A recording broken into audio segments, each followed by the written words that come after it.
មកស្វែងយល់តើបុគ្គលស្វ័យនិយោជន៍គឺជានរណាតាមខ្ញុំយល់ពីដើមមកគឺបុគ្គលស្វ័យនិយោជន៍នឹងមានន័យថាជាបុគ្គលទាំងឡាយណាដែលមិនមែនជាបុគ្គលិករបស់ស្ថាប័នរដ្ឋឬក៏ឯកជនដែលកំពុងតែបម្រើការងារនៅក្នុងស្ថាប័នឯកជនក្តីស្ថាប័នរដ្ឋក្តីណាចាជាបុគ្គលិកទូទៅដែលគាត់អាចដាក់បសសបានអញ្ចឹងមកមើលនិយមន័យទាំងអស់គ្នាថាតើអ្វីដែលយើងគិតហ្នឹងគឺត្រូវឬអត់ថ្ងៃនេះយើងមានខិត្តប័ណ្ណមកអញ្ចឹងយើងមើលទាំងអស់គ្នាបុគ្គលស្វ័យនិយោជន៍សំដៅទៅលើអ្នកដែលប្រកបការងារមុខរបររកចំណូលផ្ទាល់ខ្លួនដោយមិនពាក់ព័ន្ធនឹងប្រាក់ឈ្នួលឬប្រាក់បៀវត្សដែលផ្ដល់ដោយបុគ្គលនិយោជកឬរាប់តាមកិច្ចសន្យាការងារហើយក៏មិនមានប្រើប្រាស់កម្មករនិយោជិតនៅក្នុងសកម្មភាពការងារឬមុខរបររបស់ខ្លួន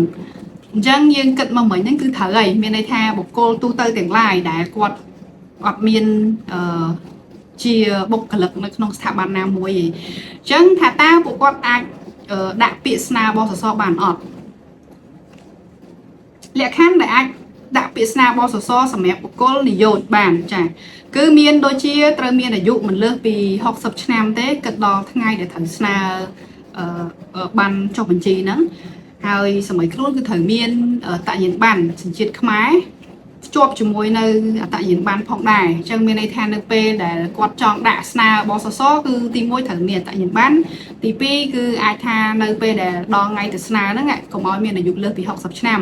ហើយទី3នៅពេលដែលទៅហ្នឹងគឺត្រូវស្នើខ្លួនឯងទៅយកអត្តញ្ញាណប័ណ្ណទៅខ្លួនឯងមិនមានន័យថាផ្ញើគេទៅធ្វើបានទេអញ្ចឹងបុគ្គលស្វ័យនិយោជន៍គឺអាច apply អាចដាក់ពាក្យស្នើបសសបានដូចគ្នាហើយយើងមកមើលអត្ថប្រយោជន៍វិញថាតើពួកគាត់ទទួលបានអត្ថប្រយោជន៍អីខ្លះជាទូទៅគឺបុគ្គលស្វ័យនិយោជន៍នឹងបានទទួលសេវាពិនិត្យគ្រោះយោបល់ព្យាបាលហើយនឹងថែទាំទី2គឺប្រាក់បំណាច់មិត្តភាពហើយនឹងប្រាក់វិភាគបូជាសពអញ្ចឹងមានន័យថាអ្នកដែលជាបុគ្គលស្វ័យនិយោជន៍ហ្នឹងដែលមិនមែនជាបុគ្គលិកហ្នឹងគឺជាជនទូទៅអាចដាក់ពាក្យស្នើបានហ្នឹងនៅពេលដែលបានបោះសសរហើយហ្នឹងគឺទទួលបានអត្ថប្រយោជន៍ទាំង3ខាងលើហ្នឹងដែរមានន័យថាដូចបុគ្គលិកនៅក្នុងក្រុមហ៊ុនអញ្ចឹងគាត់ថាអត់មានគ្រោះថ្នាក់ការងារទេបុគ្គលិកគេនៅក្នុងក្រុមហ៊ុនគេមានផ្ដល់ជាសេវាចាប់ទូទាត់សំណងទៅលើគ្រោះថ្នាក់ការងារបន្ថែមតែប៉ុណ្្នឹងអញ្ចឹងបងប្អូនជាបុគ្គលិកចាជាបុគ្គលទូទៅ